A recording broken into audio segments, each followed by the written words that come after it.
ଛଣ ଗଦାରେ ଫୁଟିକି ହସେ, ଛତା ପରି ସିଏ ଦୂରକୁ ଦିଶେ। ବାଲିରେ ଓ ବଣରେ ଫୁଟଇ ସିଏ, ବରଷା ଦିନରେ ଅଧିକ ହୁଏ। ଭଜା ତରକାରୀ ହୁଅଇ ସିଏ, କହିପାରିବ କି ଅଟଇ କିଏ? ଆପଣମାନେ ଟିକେ ଚିନ୍ତା କରନ୍ତୁ ଏହାର ଉତ୍ତର କ'ଣ ହେବ। ମୁଁ ଆଉ ଥରେ କହୁଛି, ଛଣ ଗଦାରେ ଫୁଟିକି ହସେ, ଛତା ପରି ସିଏ ଦୂରକୁ ଦିଶେ। ବାଲିରେ ଓ ବଣରେ ଫୁଟଇ ସିଏ, ବରଷା ଦିନରେ ଅଧିକ ହୁଏ। ଭଜା ତରକାରୀ ହୁଅଇ ସିଏ, କହିପାରିବ କି ଅଟଇ କିଏ? ଆପଣମାନେ ଚିନ୍ତା କରନ୍ତୁ। ଆଉ ଗୋଟେ କଥା କହୁଛି, ଏଇଟା ବି ଦେଖନ୍ତୁ। ବାହାରକୁ ଗଲେ ସାଥିରେ ଯାଏ, ସବୁବେଳେ ମୁଁ ପାଦରେ ଥାଏ। ମୁଥିଲେ କଣ୍ଟାକୁ ନଥାଏ ଡର, ଅନେକ ରୋଗକୁ କରଇ ଦୂର। କହିପାରିବ କି ନାମଟି ମୋର, ଖୋଜିଲେ ପାଇବ ଘରେ ଓ ବାହାର। ତ କ'ଣ ହେବ ଏଇଟା ଚିନ୍ତା କରନ୍ତୁ। ଆଉ ଗୋଟେ ଦେଖନ୍ତୁ, ଗାଁରେ ସହର ସବୁଠି ରହେ, ପୋଷା ମନାଇଲେ ଘରେ ସେ ରୁହେ। ଘର ଜଗିଥାଏ ଦୁଆରେ ଶୋଇ, ଅଜଣା ଲୋକଙ୍କୁ ଦେଖି ଭୋକଇ। ମାଲିକ ପଛରେ ଗୋଡ଼ାଉଥାଏ, କହିପାରିବ କି ଅଟଇ କିଏ? ତାପରେ ଆଉ ଗୋଟେ ଦେଖନ୍ତୁ, ଏ ଘରେ ସେ ଘରେ ବୁଲୁଥାଏ, ମାଛ ଓ କ୍ଷୀର ଚରାଇ ଖାଏ। କୁକୁର ସିଏ ଭାରି ଡରଇ, କୁକୁଡ଼ାକୁ ସିଏ ମାରି ଖାଓଇ। ପୋଷା ହୋଇଗଲେ ପାଖରେ ଶୁଏ, କହିପାରିବ କି ପିଲା କିଏ ରେ ସିଏ? ତାପରେ ଆଉ ଗୋଟେ ଶେଷରେ, ଭାଇ ହାତେ ପିନ୍ଧି ହୁଅଇ ଖୁସି, ଭଉଣୀ ହାତରେ ଦିଅଇ ବାନ୍ଧି। ନାଲି ନେଲିଆ ଭଳିକି ଭଳି, ଭାଇ ଭଉଣୀର ସ୍ନେହ ଡରି। କହିପାରିବ କି ନାମଟି ତାର, ଭଉଣୀ ପାଇଁ ଆମ ଘର ସୁନ୍ଦର। ତ ବନ୍ଧୁଗଣ ସମସ୍ତଙ୍କୁ ସ୍ୱାଗତ ଆଜିର ଭିଡ଼ିଓକୁ। ଆଜିର ଭିଡ଼ିଓ ଆପଣମାନଙ୍କ ପାଇଁ ନିଶ୍ଚିତ ରୂପରେ ଦରକାରୀ, ନିଶ୍ଚିତ ରୂପରେ ଗୁରୁତ୍ୱପୂର୍ଣ୍ଣ। ଏହି ଭିଡ଼ିଓ ସମସ୍ତ ଶିକ୍ଷକ ଶିକ୍ଷୟିତ୍ରୀମାନଙ୍କ ପାଇଁ। ତେଣୁ ଏହି ଭିଡ଼ିଓ ଯେଉଁ ମୁଁ କହୁଛି, ଇଏ ହେଉଛି ଗପ କହିବା କାର୍ଯ୍ୟକ୍ରମ। ସାଧାରଣତଃ ପିଲାମାନଙ୍କର FLNକୁ ବଢ଼ାଇବା ପାଇଁ, FLNରେ ଯେଉଁ ତାଙ୍କର ମିନିମମ୍ କମ୍ପିଟେନ୍ସି ଅଛି, ସେ କମ୍ପିଟେନ୍ସିକୁ ବଢ଼ାଇବା ପାଇଁ ହେଉଛି ଗପ କହିବା କାର୍ଯ୍ୟକ୍ରମ। এই ଗପ କହିବା କାର୍ଯ୍ୟକ୍ରମରେ ସାଧାରଣତଃ ଆମେ କ'ଣ କରିପାରିବା? এই ଗପ କହିବା ଶୁଣିବା ପାଇଁ ଆପଣମାନେ ଜାଣିଛନ୍ତି ପ୍ରତ୍ୟେକ ବର୍ଷ 1000 ଟଙ୍କା ଦେଉଛି, ଏ ବର୍ଷ ମଧ୍ୟ ଦେଇଛି।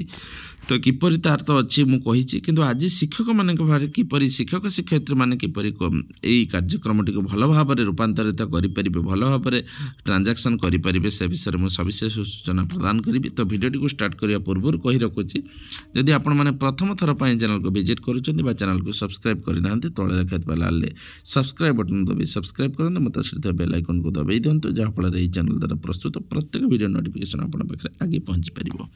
ତ ଶିକ୍ଷକ ଶିକ୍ଷୟିତ୍ରୀ ବନ୍ଧୁଗଣ, ଚାଲନ୍ତୁ ବର୍ତ୍ତମାନ ଭିଡ଼ିଓଟିକୁ ଷ୍ଟାର୍ଟ କରିବା।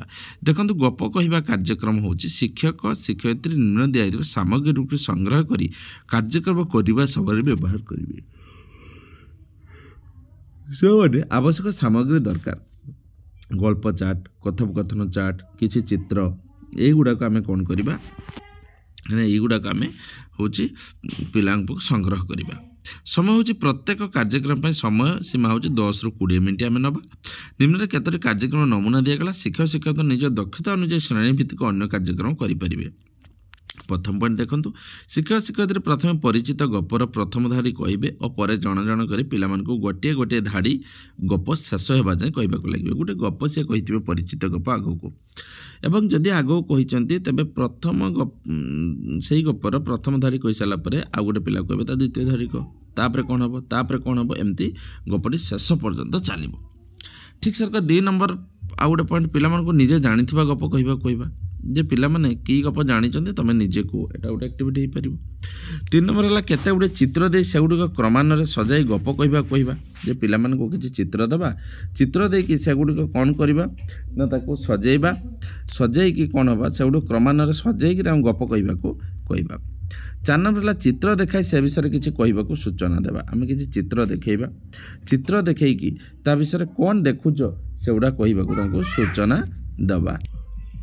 ତ କେତେ ଗୁଡ଼ିଏ ଚିତ୍ର ଦେଇ ସେଗୁଡ଼ିକ କ୍ରମାନ୍ୱୟରେ ସଜାଇ ଗପ କହିବାକୁ କହିପାରିବେ, ଏଇଟା ହେଲା 3 ନମ୍ବର ପଏଣ୍ଟ। 4 ନମ୍ବର ଚିତ୍ର ଦେଖାଇ ସେ ବିଷୟରେ କିଛି କହିବେ ମଧ୍ୟ ଚିତ୍ର ଦେଖେଇକି ସେ ବିଷୟରେ କିଛି ପଚାରି ପାରିବେ। ଇଏ ହେଉଛି ଏମିତି କରିବା ଦ୍ୱାରା ପିଲାମାନଙ୍କର କ'ଣ କରିବେ ନା ଯେଉଁ ଗପ କହିବା କାର୍ଯ୍ୟକ୍ରମଟି ପିଲାମାନଙ୍କର ଡେଭଲପମେଣ୍ଟ ହେବ, ତାଙ୍କର ଯେଉଁ ମାଇଣ୍ଡରେ ଗପ କହିବା ପାଇଁ କମ୍ପିଟେନ୍ସି ଧୀରେ ଧୀରେ ଡେଭଲପ୍ ହେବ, ସେମାନେ ଗପ କହିପାରିବେ। ସେରକ ଗୋଲକ ଧନ୍ଦା ପଚାରିବେ। ନିମ୍ନରେ ଉଦାହରଣ ସ୍ୱରୂପ କେତୋଟି ଗୋଲକ ଧନ୍ଦା ମୁଁ ଆପଣଙ୍କୁ କହିଦେଇଥିଲି ପ୍ରଥମେ। ଛଣ ଗଦାରେ ଫୁଟିକି ହସେ, ଛତା ପରି ସିଏ ଦୂରକୁ ଦିଶେ, ବାଲିରେ ବଣରେ ଫୁଟଇ ସିଏ, ବରଷା ଦିନରେ ଅଧିକ ହୁଏ, ଭଜା ତରକାରୀ ହୁଏ ସିଏ, କହିପାରିବ କି ଅଟଇ କିଏ? ଉତ୍ତର ଆପଣମାନଙ୍କର ଛତୁ ଅଛି।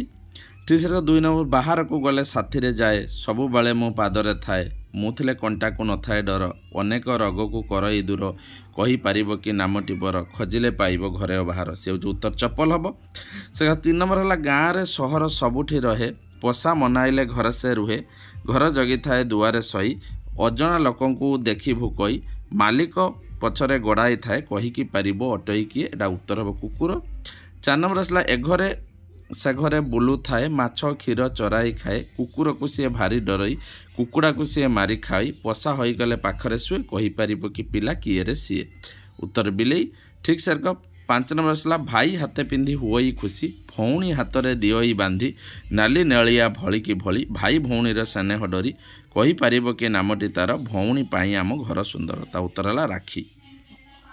ତ ଏଇଭଳିଆ ଆପଣମାନେ ପିଲାକୁ FLNର ଡେଭଲପ୍ କରିବା ପାଇଁ କଥା କହିବା ଉପରେ ତ ଏଇଭଳିଆ ଆମେ ଗପ କହିବା କାର୍ଯ୍ୟକ୍ରମ ମଧ୍ୟ କରିପାରିବା।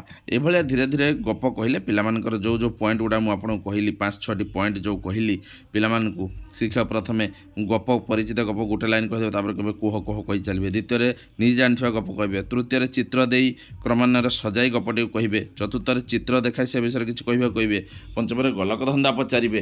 ଏରକ ଟିଚର ଚାହିଁଲେ ଅନେକ ଗପ କହିବା କାର୍ଯ୍ୟକ୍ରମକୁ ଅନେକ ପ୍ରକାର ବଢ଼ାଇ ପାରିବେ, ସେଥିପାଇଁ ପ୍ରତିବର୍ଷ 1000 ଟଙ୍କା ଆସୁଛି। ଯେମିତି 2 ଜଣ ଗପ କହିବା ବ୍ୟକ୍ତିଙ୍କ ପାଇଁ 150 ଟଙ୍କା ଆସିଥାଏ। ତ ପିଲାମାନଙ୍କର ଗପ କହିବା ବା କହିବା କମ୍ପିଟେନ୍ସି କିପରି ଡେଭଲପମେଣ୍ଟ ହେବ ସେ ବିଷୟରେ ଜାଣିବା ପାଇଁ। ତ ଏ ହେଉଛି FLNର ଗୋଟେ ପାର୍ଟ ଗପ କହିବା। ସେରକ ମଧ୍ୟ ଆପଣମାନଙ୍କର ଅଛି FLNର ଯଦି ଆମେ ଯିବା ଯେ ସଂଖ୍ୟା ଜ୍ଞାନ ପାଇଁ କେତୋଟି କାର୍ଯ୍ୟକ୍ରମ ଆମେ ଦେଖିବା, ଯେରକ ଗପ କହିବା ପାଇଁ ଆମେ ଦେଖିଲେ ସେର ସଂଖ୍ୟା ଜ୍ଞାନ ପାଇଁ ପ୍ରତ୍ୟେକ କାର୍ଯ୍ୟକ୍ରମ ମୁଁ କହିବି। ସେରକ ହେଉଛି ଆପଣମାନଙ୍କର ହେଉଛି ଏଟା ଭିଡ଼ିଓ ଲମ୍ବା ହେଇଯିବ। ମୌଳିକ ସାକ୍ଷରତା ପାଇଁ କେତୋଟି କାର୍ଯ୍ୟକ୍ରମ ମୁଁ ଆପଣମାନଙ୍କୁ କହିବି, ଆପଣମାନେ ସେଗୁଡ଼ା ମଧ୍ୟ ଜାଣିବେ। ଏବଂ ହେଉଛି ଆପଣମାନେ ଇନ୍ ଡିଟେଲ୍ ଜାଣିବେ ଆମର ଯେଉଁ celebration of literacy numeracy week सी अलरेडी आपण मानकर होता जे सेप्टेम्बर मसरे ये हूँ अच्छी तार केबे होता यहाँ हूँ 3rd वीक ऑफ नवेम्बर 2023 होता यहाँ बर्तमान सेलिब्रेशन हम बर्तमान आसो 2nd literacy numeracy week celebration हम फेब्रुआरी 19 ରୁ 24 भितर सेलिब्रेशन हम से नवेम्बर 3rd वीक होता। तो किपरि भाव में सेलिब्रेशन होता ता हिंट्स देती 2 days लिटरेसी एक्टिविटीज होता 2 दिन न्यूमरेसी एक्टिविटीज होता 2 दिन स्टोरी टेलिंग राइम्स और रिडल्स होता। देखो ये जो 2 दिन बर्तमान ये जो मुझे गप कहली यहाँ यही भितर अच्छी आम जो सेलिब्रेशन करवानी से सेलिब्रेशन भितर 2 दिन लिटरेसी एक्टिविटीज करवा 2 दिन न्यूमरेसी एक्टिविटीज करवा स्टोरी टेलिंग गप कहवा राइम्स और रिडल्स यहाँ जो मुझे यही पार्टा आज कहली ये भिडियो मु लिटरेसी एक्टिविटीज गोटे कहबी न्यूमरेसी एक्टिविटीज से 2 दिन पर मुझे 4 दिन आ गोटे भिडियो मुझे बनैमी 4 दिन पर। तो यहाँ थिला आपण मानकर 2 days केवल गप कहवा। तो शिक्षक शिक्षयित्री बंधुगण जो बन आपण मैंने पालन करेंगे जे हूँ द्वितीय लिटरेसी न्यूमरेसी वीक तापाई आमर लास्ट पॉइंटा मुझे डिस्कसन करदेली। आशा कर भिडियो निश्चय भल लगे। आज आगे नुआ भिडियो नहीं से विदाय रोचे। नमस्कार।